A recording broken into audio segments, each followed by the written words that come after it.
Hello, everyone. My name is Dr. Alan Nager, and I'm Director of Emergency and Transport Medicine at CHLA. It is my sincere pleasure to welcome you to today's event to honor Jewish American Heritage Month.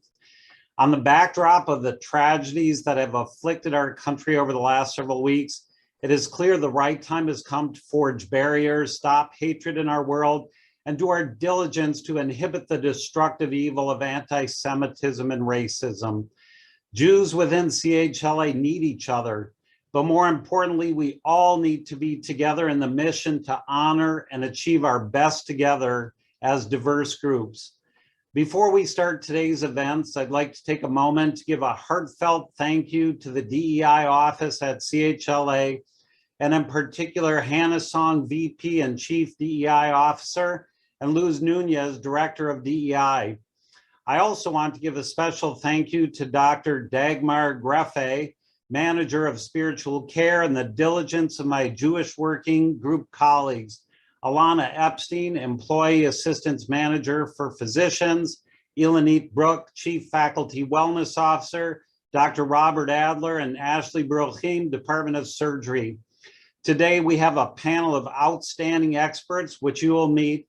But first, I'd like to introduce the moderator for today's event, Mary Kohav. Mary is Vice President of Justice, Equity, Diversity, and Inclusion and Community Engagement Programs at the Jewish Federation of Greater Los Angeles. Mary brings extensive experience working in diverse Los Angeles communities and leading DEI strategy and leadership programs. Enjoy, and thank you very much for attending.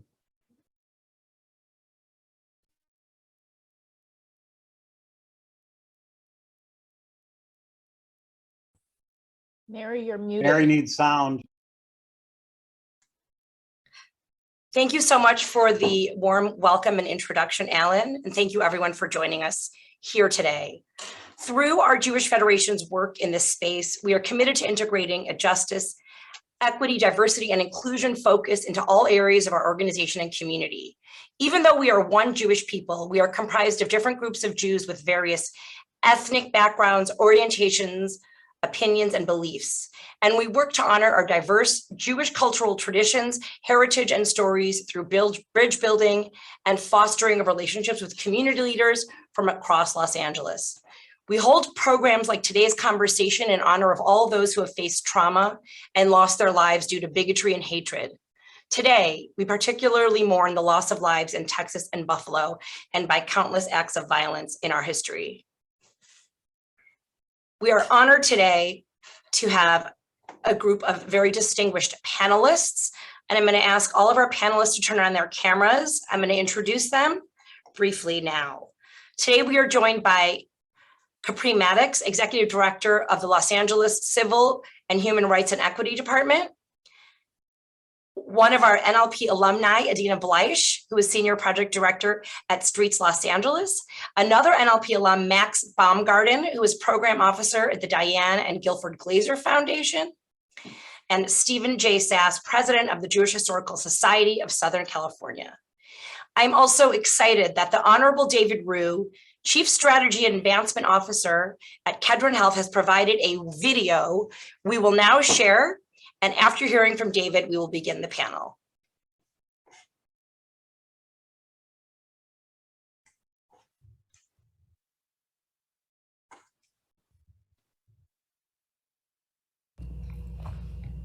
Hello, everyone, and happy Jewish Heritage Month.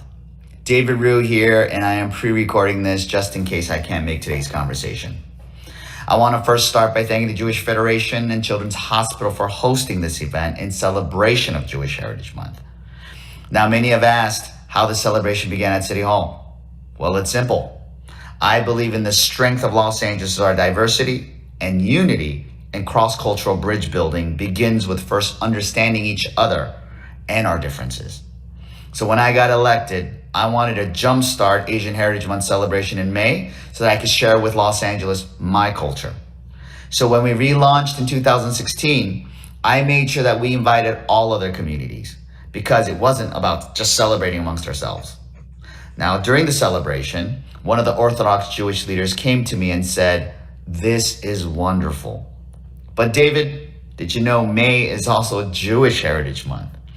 No, I didn't. Furthermore, there is no reason we can't celebrate both. After all, there are plenty of days to go around in the month.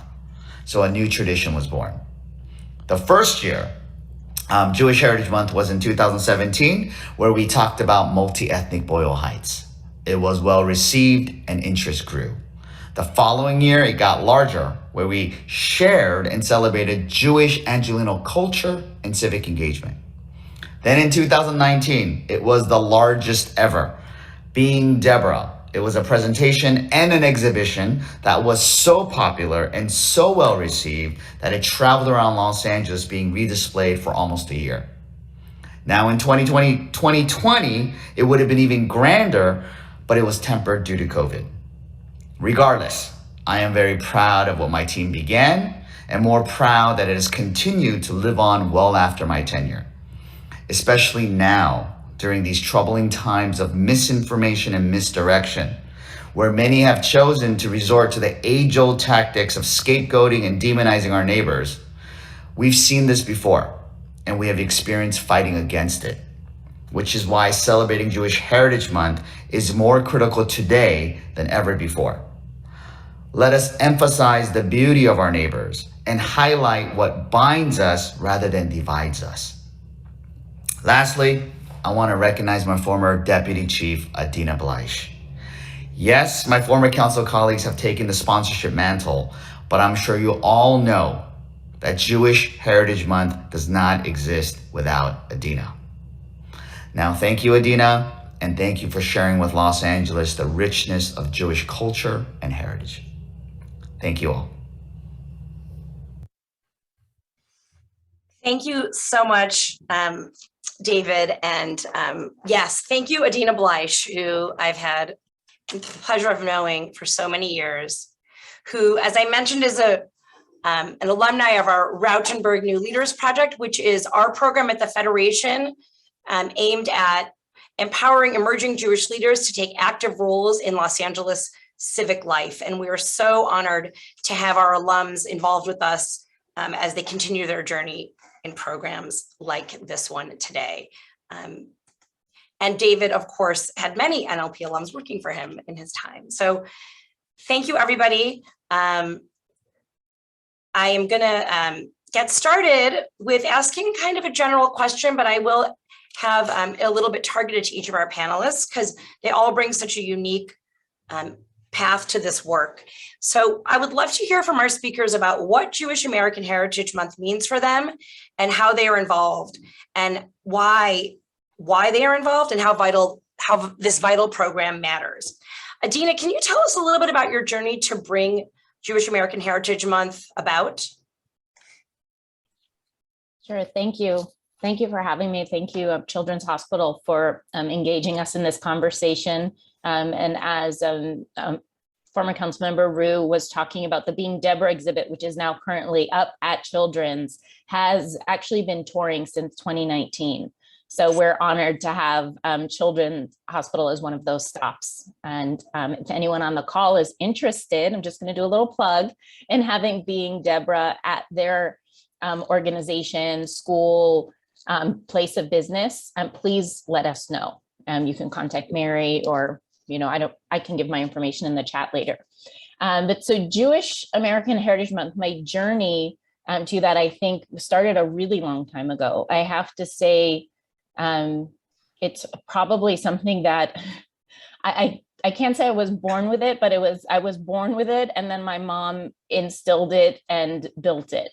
It was something that was very important to her, having been a school teacher working in low-income communities in the Bronx in New York. And she saw how much people didn't really know about each other and how so many people had a very surface level understanding of what it meant to be a Jew. And she grew up in a multicultural community where everyone got along. They didn't have air conditioners, so everybody was out on the stoop in the summers. And she said it was this amazing cultural, like it was a naturally occurring heritage sharing. And so when I became a bat mitzvah, she said to me, today you become an ambassador of Judaism. And whether you want to own that job responsibility or not, everything you do will be judged. Judaism will be judged for it. It was kind of heavy. Like when I tell that story, I think, wow, Mom, like a blessed memory. Like, wow, that was kind of intense. But I think it really jump-started me into thinking about all of those things. And then I went actually to inner city school and was one of 10 Jews in a school of, I think we were 400 students in most of the schools I attended. Some of them were bigger or smaller, but I remember vividly in high school sitting in the lunchroom and being the only person eating matzah, but not feeling afraid at all or feeling odd. I actually thought I was cool because, again, I told you kind of the things my mom taught me very young. And I thought, wow, this is a great opportunity. And people would ask me and I would talk about it. And I would talk about how the Jews had been slaves in Egypt, and then talk about the holiday and what it means, talk about our nationhood. And so I think it was something that was brewing for a long time. And then I went on to work primarily in nonprofits and in government in my career. And as you heard from Councilmember Rue, where he really originated the idea, and he said, you know, I had this conversation with a Jewish community member, and what do you think? And I have to say, as much as I thought I was this really active, involved Jewish community participant, I also didn't know May was Jewish American Heritage Month. So it was a great moment for me. And I said, yes, you know, I think it would be wonderful to be able to share. And that's where we started building it and working with all of our partners in the community, Jewish Federation, at that time, the Alan D. Levy Center, and Jewish Historical Society had a great exhibit. I was up at the Breed Street Synagogue in Boyle Heights, and we kind of started from there. So I don't want to take up too much time. I actually want to hear from other people. Thank you, Adina. I think that it was so important to hear about how this honors your background and how, you know, you're committed to really fostering learning through this. And that, I think, is really what is so wonderful about heritage celebrations, that they do those things. And I thought I would ask Capri if you could tell us a little bit about the origins of your department and how your work ties into the work of celebrations like this History Month and other heritage months. So thank you so much, Mary. I can't thank you and the Jewish Federation enough for putting this together, along with Children's Hospital of Los Angeles. I'm just really excited to be a part of this with you. Can't thank Adina enough for, like, it seems like you single-handedly, you know, is making sure that Jewish Heritage Month happens in the city of Los Angeles, and with all the partners that are here. But, you know, she was the go-getter to kind of make things happen. It's just abundantly clear from the last two speakers, including Adina. And then I think it's important for me to thank Steve and Max for just bringing their knowledge and expertise here. I want to tell you that our department was created in 2020, and we actually fight hate and discrimination in a number of ways through the 5 commissions that we have with us, including the Human Relations Commission for LA City. But we want to be, you know, really intentional to fight hate and discrimination, even if on the legal side. And as a former city attorney who actually worked for City Attorney Mike Fuhrer as a special assistant city attorney, I think it's important for us to use the legal space to be sure that we fight it with consequences. And so we actually have a legal operation that'll be opening soon to be able to fight hate and fight discrimination in commerce, education, employment, and housing. The other component that you should know is we want to make sure that we fight hate and discrimination through outreach and education. And this is a part of what we do, celebrating all cultures, all heritage months in the city of Los Angeles. And there's some months where you might have 3 groups that we have to acknowledge, but it's okay. We do it and we're happy to do it because if you know people, it's harder for you to hate them. And of course, we do some work in the equity space by leveling the playing field to help people get into the middle class and beyond through college and career readiness, financial literacy, how to become a homeowner, how to become an entrepreneur, and give money to community-based organizations through our participatory budgeting program, or even working with the community on peace and healing centers. Those are two things that will be launching by the end of this year that I definitely will need help from the community on. And so I'll allow Roxia to put the repair.lacity.org link in the chat, just so that you all can know about that information. But it's really important for us to celebrate Jewish American Heritage Month for lots of reasons. And when I spoke on Tuesday, I kind of talked about my experience early on with the Jewish community, of course, being a graduate of Fairfax High. I had so many teachers in the community there, especially back in the days when I was in high school, that enriched my life. I lost touch with my English professor, Dr. Victor, but there were, and Dr. Victor was married to Dr. Silverman. And I think it's really important to know that I learned allyship in a significant way from the Jewish community, even wanting to work at Tzedek Legal Services. And it was my first legal job as a law clerk, as a Roth family fellow. And then, of course, you know, my about 6 years of working directly for Mike Fuhrer as one of his appointees, being the LA City Special Assistant City Attorney, and for the work that happens, the allyship, even with the council members, particularly Bob Bloomingfield, and you know, some of the work that we've done and lifted. And of course, when we talk about budget, we cannot leave out Councilmember Krikorian that chairs that committee. But I just wanted to say that the allyship makes us better, and we have to be intentional about it, of celebrating other cultures, of making sure that we share space. For a couple of years, I sent my son to Westside Jewish Community Center for summer camp to make sure that early on in his experiences, he had those connections and those bonds. And I think, again, when we talk about hate and discrimination and how to make things better, there's nothing like the many opportunities to share each other's culture. And we had a recent event about, you know, the Jewish delis. And I think opportunities like, you know, going to Seders and some of the more welcoming things that happen during, you know, various holidays in the Jewish community are things that all of us need to embrace. And for those that are from the Jewish heritage, to be sure to invite you know, your friends, your coworkers, your partners, so that we can grow the sense of belonging and inclusion in Los Angeles. The last thing I want to say is our department has the LA for All campaign. When you've seen it all over, and the Jewish Federation has supported this effort all along, where we have signs in multiple language saying Los Angeles is for everyone.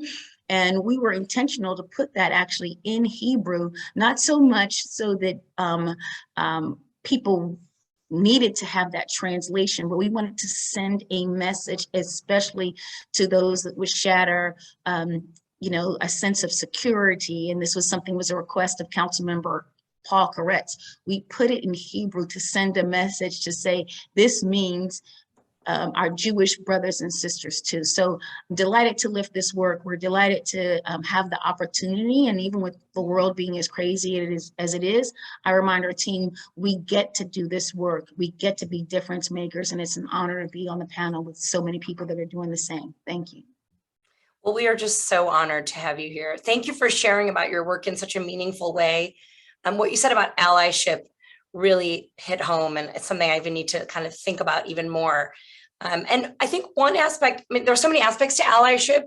One of them is hearing each other's stories and learning from each other. And I wanted to introduce Steve Sass next and have him tell us about your mission of the Jewish Historical Society, how you foster, you know, the capturing of our historical stories and storytelling, and what really your passion is in this space, Steve. Thank you.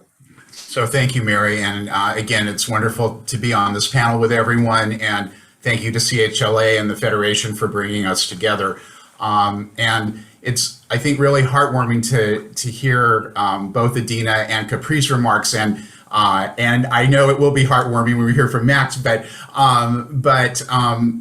particularly I'm struck by the fact that I think that when I grew up here in Los Angeles, I'm a native, and when I was in the LA public schools, I think the goal of education at that time was much more assimilation and much more kind of not emphasizing differences, but kind of just kind of in a way quelling things. And I think it's wonderful that we have an opportunity, both now with Capri's department and through all of the other efforts and these months to celebrate really what is the strength of LA, and which has been its strength right from the beginning.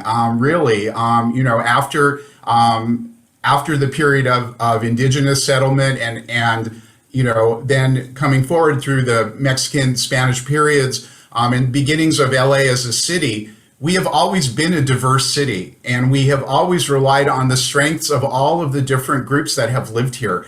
And I think that when we have the opportunity to celebrate that, that is really LA at its best, and LA as really what it is. And so I think that Jewish Heritage Month really fits with the mission of the Jewish Historical Society and our passion, which is telling those stories, as Mary mentioned, and documenting those stories, preserving those stories, and also those intersectional points that we have. We do tours of Jewish LA, for example, and we visit sites that have been important to the Jewish community, and we share those sites. We share those sites with Black churches. We share those sites used to with the Welsh Church, Presbyterian Church, with the Korean community. And so as we traverse Los Angeles, and as the Jewish community has moved in various neighborhoods, we have lived with and among, and we have learned and benefited and shared with one another, and not just our rituals, not just our celebrations, but also our struggles, our culture, our arts, our politics, our literature. These are kind of all what make up the Jewish community in its many varied elements. And these are the things that we celebrate at the Jewish Historical Society. We work to preserve architecture. We work to preserve archives and records. We did a film some years ago, Meet Me at Brooklyn and Soto, to capture the story of Jews in East LA and their experience. And as an immigrant community, some of the challenges that we've had and the varied histories that we've had as we've come from a lot of different places here. So all of that is really what we celebrate during Jewish Heritage, American Heritage Month. The Jewish Historical Society actually started in the 1950s to plan to celebrate the 300th settlement of Jewish settlement in the United States. And that was happening in 1954. And so we were the first, or one of the first, local Jewish historical societies, and we were really far removed from the rest of the country, and we weren't as large a Jewish community at that point. We were growing. But I think we, as an outpost, we don't think we have a history here. We don't think we have an LA history. We don't think we have a Jewish history. And I think each year we get the opportunity to kind of break that down a little bit. Steve, I just want to recognize and honor how wonderful it is, the work that you do. You dig so deep each year, and it really just showcased the intersectionality of our community as well. I find so much, I just feel so validated to have seen personally the sharing of the Persian Jewish history in LA, and the honoring of Iranian Jewish and of course Mizrahi and other Jews of color, and all of these diverse members of our community that really enrich the fabric of who we are. And the exhibits are thoughtful and inclusive, and really meaningful to us and to future generations to see that this is our story. Thank you. Max, I would love it if you could also share a little bit more about your work as a historian in this conversation around Jewish heritage, and even, just a little bit, even just about your work on the Jewish community study that your organization did, looking at voters and, just sort of like that other layer of who we are as a community, as civically involved community members. Sure. And Mary, thanks for organizing this wonderful event. Just want to thank the Federation and Children's Hospital for providing us the opportunity and the space to sort of celebrate Jewish Heritage Month. So I wrote a dissertation on Jewish politics and civic engagement in Los Angeles from the during the final decades of the 20th century at UCLA. And what the dissertation did is it actually provided me with a lot of opportunities to transform my work and present it in sort of what we might call heritage settings. Let me just sort of, before I go on, just want to sort of define or just suggest what I think the difference is between sort of heritage and history. Heritage, most of the time, is about celebrating and uplifting in this case, the Jewish American experience, and using the past to generate and cultivate, meaningful and rich intergroup conversations and challenging current forms of hate, racism, and anti-Semitism. And history is usually practiced and understood as somewhat different, and that is, it's understood as an exercise in critically engaging and studying the past. And in the case of the American Jewish history, trying to tackle what we might call weighty, complicated questions about race, assimilation, political identity, economic inequality, things along those lines. So I think that I've noticed that heritage folks and history folks don't always speak to one another. They kind of speak past one another. And that's something that I saw as really a shame. So I've done a lot of work, both as a grad student and after with Heritage Month, that try to sort of help bridge this gap. So try to bring in historical conversations or more sort of into the sort of heritage space, and likewise encourage historians to engage with the topics that folks in the heritage field are quite interested in. So for example, delis, which I know something you guys had a lot of, you spoke about on Tuesday. We don't love delis just because the food's delicious. Delis can also teach us about what we might call the persistence and reinvention of American Jewish identity. It complicates our assumptions about assimilation and ethnicity. I mean, we really can sort of see delis as a place where American Jewish identity is cultivated and strengthened. So again, I'd encourage both folks on the history side and the heritage side to just have more conversations with one another. I think it would enrich everyone's work. Thank you so much, Max. I'm going to follow up with a couple of questions to kind of take the conversation to the next level. Capri, I thought maybe I would ask if you could share a little bit about how proactive education, like the kind in Heritage Months, prevents misconceptions and, does its part to prevent hatred growing and festering. Well, again, Mary, if I know you, I can learn to respect you, and that means you won't hurt someone. And I think that, when people say hate filled actions are people that are operating ignorance, a lot of the times that is true. They don't understand the culture. And I think people the more you hear the stories, the more you know that we're similar. We all know that when you look at the history, as was just stated by Max, you know that people have similar stories. There's an immigrant story. There's a story of identification of how it feels to have land covenants that harm your community.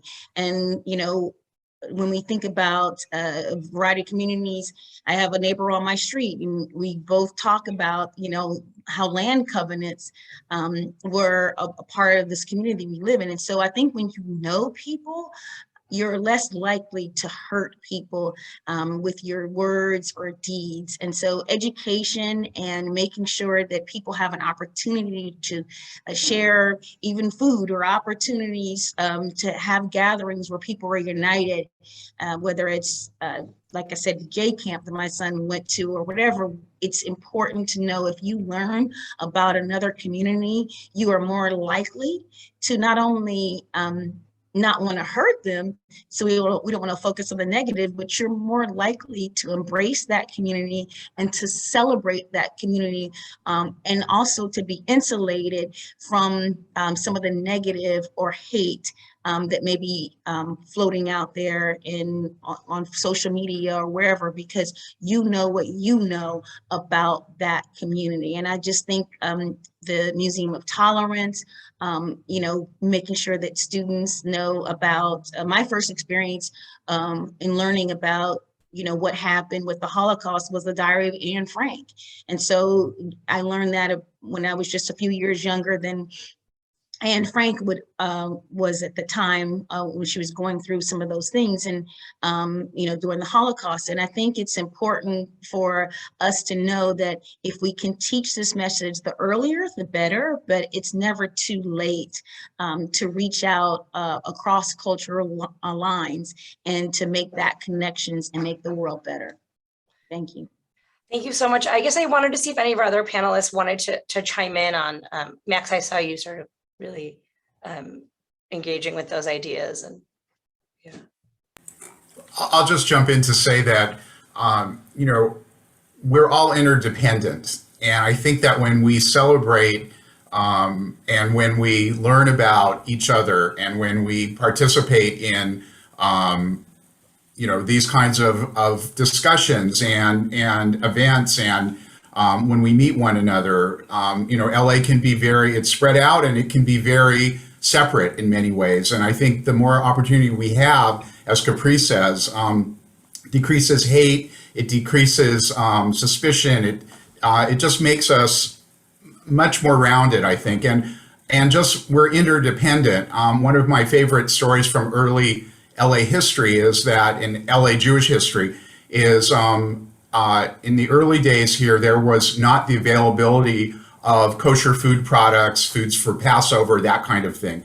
And there was a baker, Louis Mesmer, who came here from Alsace in France, where he learned to be a baker there. Once he came here, he became a hotel owner and was involved in real estate and a typical LA story. But initially, he was a baker. And we didn't yet have a rabbi in Los Angeles. The first rabbi didn't come until 1862. So the lay rabbi, the volunteer rabbi, was Joseph Newmark, who was kind of the patriarch, both of his family and of the community. And Joseph Newmark went to Louis Mesmer and he said, "Will you bake matzah? Will you bake unleavened bread for Passover for our community? That would be a really great gift to us." And so Louis Mesmer, the French Catholic baker, was responsible for baking matzah in Los Angeles for several years. And I think that is such an important story because it tells us we can't do things alone. We need one another in order to celebrate, in order to be together, in order to do the things that are special to ourselves, but for ourselves, but also we need others around us. And those are the things that I think that these discussions, and these things that we learn about one another and from one another, they make it Los Angeles the place that we want to live, and that we want it to be better. We want it to improve, and that's what I think this is about, really. I think what I really appreciate about what you shared is that a lot of this work is about breaking down misconceptions, right? And there's only so much we can do on our own about our own culture, right? And I think having allies who can help us break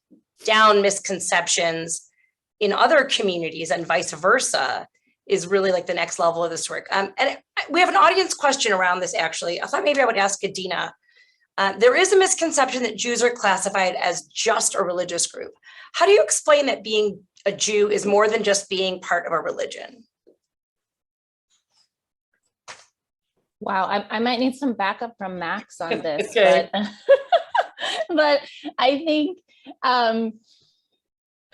I think that's actually it's really a great question, because it speaks to exactly why we do this kind of work, why Capri and her team do the work that they do, because we don't know enough about other cultures, but I think many people don't know enough about their own history and culture. But if just from what I know, I was actually having a conversation about this with my brother not too long ago, and he said to me, "Oh, when I was the director of Hillel at the Claremont Colleges, we actually did a session on this, and this is what he shared. I may butcher some of it, but he talks about the fact that if you look at the Torah, the Hebrew Bible, we are initially introduced as the Hebrews. We are defined as a nation by the language with which we share. And then as we continue on, our name then does change. For people who know, I don't want to get into a religious conversation, but the name eventually becomes Israel after Jacob wrestles with the angel, but we are still a nation. And when you look also as the forming of that nation, it was the 12 tribes of Israel. So you have most of our history, we are actually defined as a people, even in the negative. If you look at the way that Jews were defined in most countries, if you talk to some of your friends who come from Iran, my friends who come from Iran who live in LA, they talk about the fact that their parents' passports say Jewish under nationality. It does not say Iranian. So even negatively, and in other countries as well, I have friends who also came from other countries in the Middle East. They were defined as Jews, not as the countries that they were born and raised in. So as many people know, there are close to 1 million Jewish refugees who were persecuted in the Middle East and were forced to leave, similar to how Jews were forced to leave in Spain and Portugal during the Inquisition. And so there's that history. So we have traditionally actually been considered a people, and we are unique in that there is a religious component that comes with that as well. But you don't have to practice Judaism to still be a Jew. So I think that's kind of where there's a delineation, and there are many Jews who actually would consider themselves atheist. There are Jews who consider themselves Orthodox, Reformed, conservative, humanistic. It's all across the spectrum.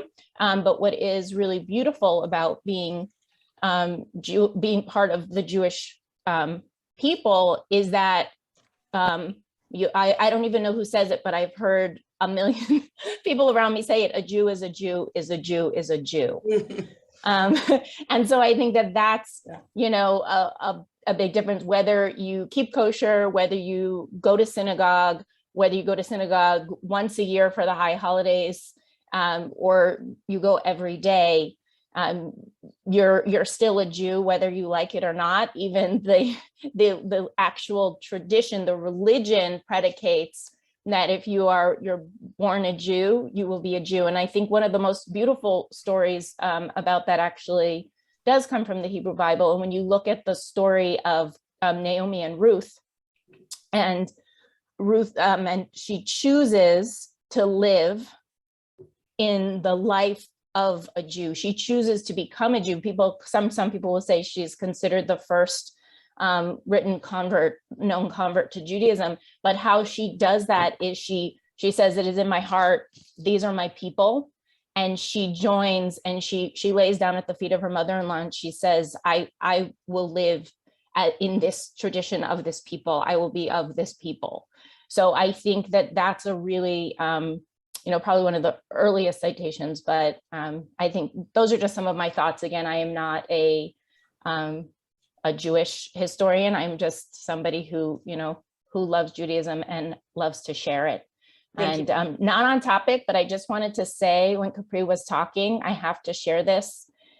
I was raised on the music of Harry Chapin, and a line from one of my favorite songs. He says, "It's funny when you get that close, it's kind of hard to hate." And And just Capri, when you were talking, I just kept hearing that song in my head, those lines. And I just wanted to say thank you, because Thank you. I believe it. So thank you. I just want to jump off something that Adina said, if that's all right. One of the beautiful things, at least in my perspective, is about Jewish Heritage Month is that it allows us to, I know this is going to sound obvious, celebrate and uplift the American Jewish experience in a way that isn't always appreciated the other 11 months of the year. American Jewish life, for good reason, focuses a lot on, teaching folks about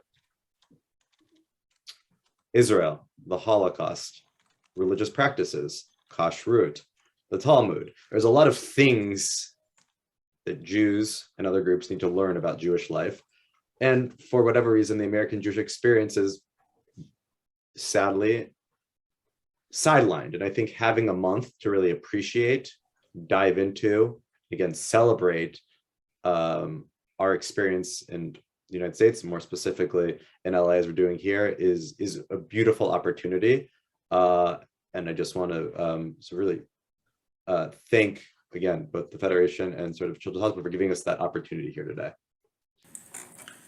I would just add, and I think Adina and Max, did it so beautifully. I would just add that there was a book in the 1930s by Mordechai Kaplan, who was a rabbi and professor and philosopher, called Judaism as a Civilization. And it talks about the fact that Judaism, yes, it has beliefs, yes, it has rituals, but it also has all of these other elements. And many people in the community, we say 2 Jews, 3 opinions. And, we have a lot of different ways that we express our connection with Jewish life, our connection with traditions. It may be gastronomic Judaism, like we celebrated this week, and the Skirball celebrating with their exhibit on delis. But it can be all of those aspects, or none of them, or a few of them, or some of them. So it may be devotion to improving the world. And we've had a comment in the chat about the homelessness crisis and the community's efforts toward that. So there are people who are single-mindedly devoted to that, and that's how they express their commitment, as people from many other groups and cultures and faiths can do. But they may bring a particular kind of get inspiration from Jewish tradition about that. There are so many different ways that people identify and people want to practice. I think that it reminds me of kind of when you're filling out a form and there's a box and you can only choose one box to check. But we have lots of boxes and we don't always fit in those boxes. And this is kind of an example of that, where we may have language, we may have food ways, we may have literature that we want to read, jokes that we want to tell. Those are all part of the Jewish experience. And they're all important, and they're all part and parcel of what someone may define themselves as being a Jew. And also, just one quick other thing, most recent surveys, when people are asked, how do you connect, how do you identify with the Jewish community, they don't necessarily put Orthodox, Conservative, Reform, Reconstructionist, Humanist, secular, they just put just Jewish. And I think that may capture it best. Just Jewish. Thank you, Steve. Thank you, everyone, for your thoughts on that very layered and deep question, of which we could spend several years of study on. So I wanted to ask a question, given that we are here being hosted by the Office of Diversity, of Diversity and Spirituality, by gathering together sort of in the guise of justice, equity, diversity, and inclusion, a field that has been around but is really burgeoning now and working to transform organizations and thinking. I think a lot of us in this space have solutions and ideas, and we are open to new ones, because that's what happens when you put muscle and resources into something that that has been missing, right? And I'd love to see if we could, have some of our speakers share maybe a little bit on what can DEI departments or leaders at places like Children's Hospital or corporations do to help Jews feel a sense of belonging, that they are safe and heard alongside other minority communities, especially in times of, really anti-Semitic acts that are happening. We all have a deep need in this space to have our stories be heard, and it's hard to be able to do all the great work that needs to be done. But if we could just, maybe hear some thoughts from our speakers around the question that I posed. Okay. I think most obviously is integrate or more thoroughly integrate anti-Semitism into DEI training. That seems like a no-brainer from my perspective. I think secondly, is I think that these trainings, these sort of DEI initiatives, and I don't want to assume that they do not, but just as a word, recognize the diversity within the Jewish community. I think our intra-Jewish, intra-communal diversity is often underappreciated, and and it's reasonable. It's understood as to why that might be the case, but I think DEI might be a great opportunity to correct that misunderstanding. That was really helpful. Thank you. Right. I definitely agree with Max. On behalf of the LA Civil Rights Department, we want to be intentional to celebrate all cultures. And, Mayor Garcetti, helped us, was really instrumental in creating the department with the support of City Council, of course, and his leadership is why we exist. I think it's important for us to know that when we talk about diversity, equity, and inclusion, the whole point of DEI is to make sure that everyone feels welcomed and they can be their authentic selves in the workplace or in any organization. So when we think about the Jewish population, the LGBT community, as well as those that are disabled, we really have to be intentional because, as we know, in America, hate has been intentional in so many ways. And as a member of First AME Church, with so many partnerships that we've had, and even recently as this week with the Jewish community, is really important to know that diversity means a lot of things for a lot of people. And again, having that connection and learning and being determined to learn of what it is to walk in someone else's shoes is super important. And that's the real meaning of DEI. And even when we think about civil rights, civil and human rights, is just that we all are one and we all need to be treated equally and we all need to be celebrated, which is why it's a true honor to be here as we're having this intentional conversation. It's so interesting what you share, because I think even as we learn about the kind of biases that we hold against others who are different from us, it also teaches and uplifts the deconstruction of the biases held against us, right? That like all of this, the learning about kind of every minority group and our struggle together empowers all of those groups all at once. I really appreciate that. I wanted to hear if Steve and Adina wanted to add, and then we'll do a closing question. Anything on this topic? I think it's, Adina, you go first. I agreed with everybody's point, and I think the one thing I would encourage is for individuals within organizations, whether it's as an employee or as a volunteer, to ask for inclusion of cultural sharing across the board. I think that that's something that I actually think Jewish community in particular, Mary, to your question, could learn from other ethnicities. I don't know that we do it enough.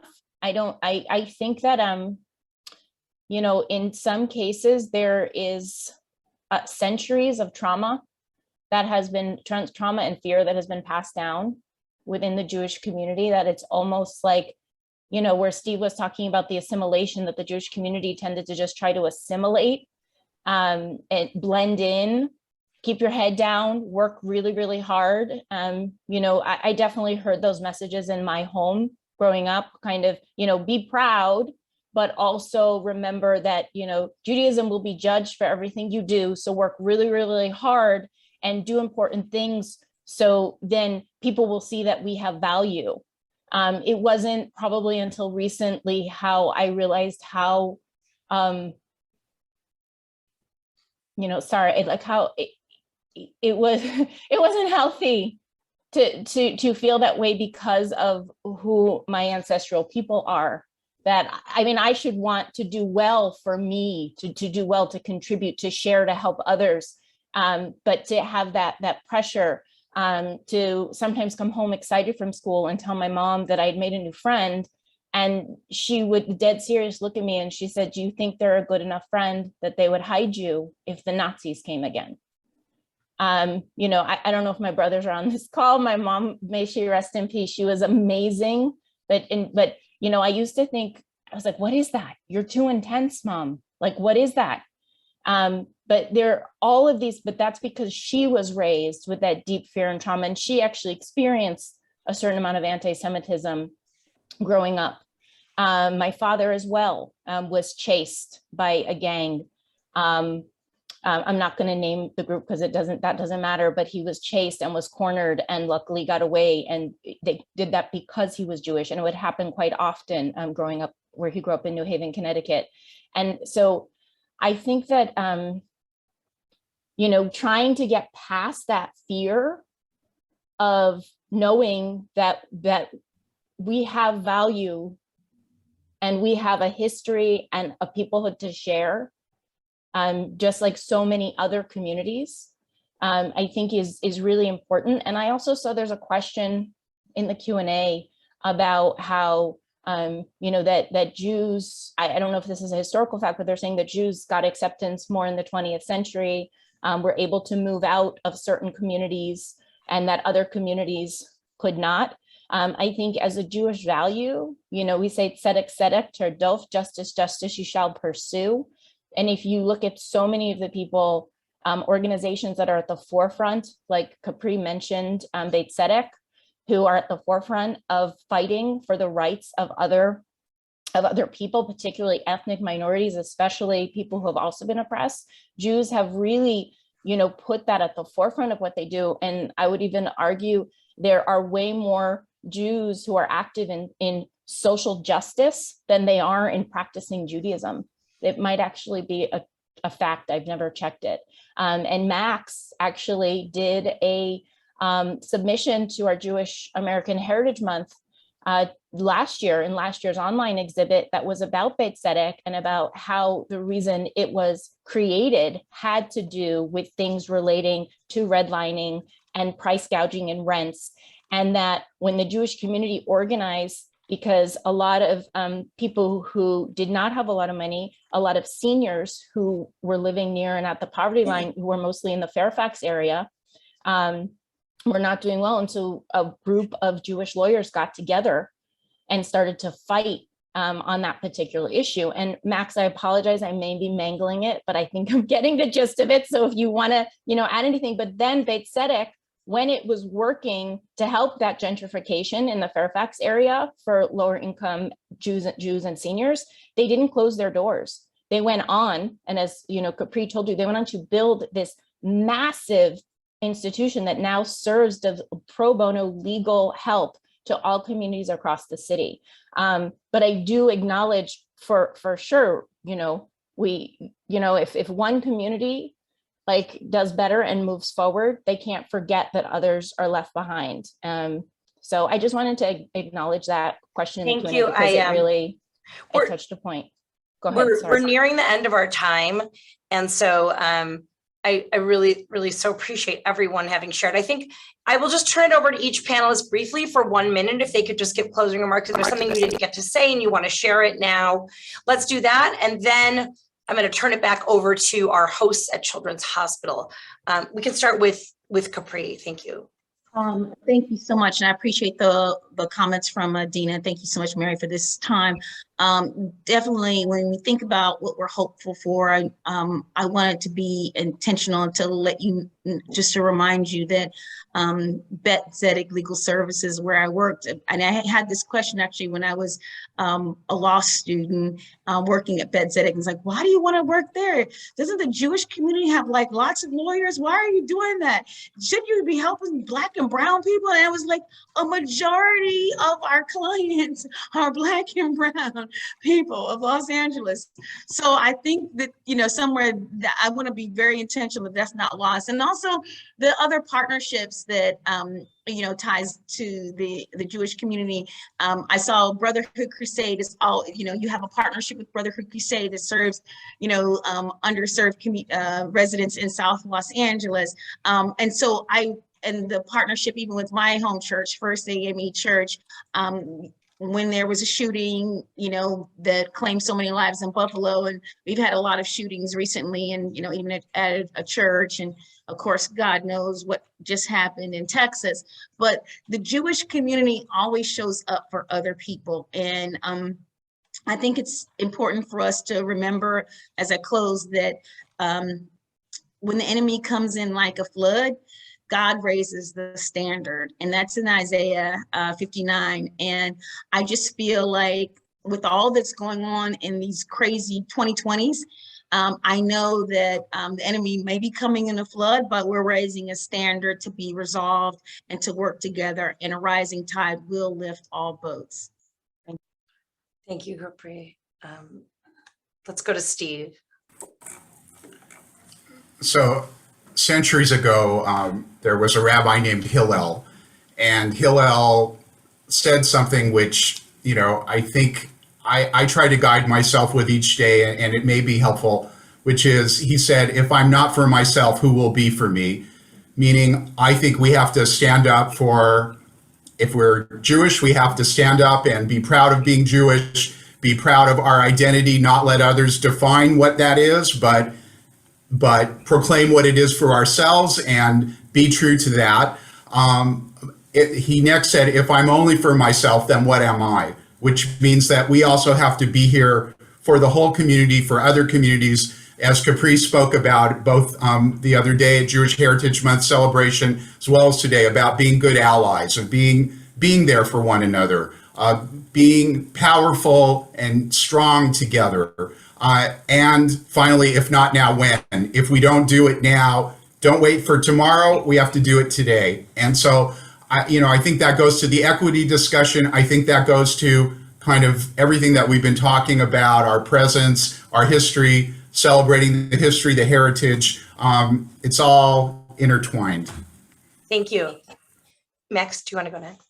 Yeah, I was kicked off the call for a few moments. So what's the question? Oh, we're just asking for closing remarks. Oh, closing remarks. Sure. I think that as we think about Jewish Heritage Month, we should think also about the ways in which Jewish history and heritage intersects with the stories of non-Jewish communities as well, especially in a place like Los Angeles, which is so diverse and has sort of history on top of history on top of history. It's just very enriching to sort of think about, I think, again, the intersections of different experiences. It is. I would love that. Thank you.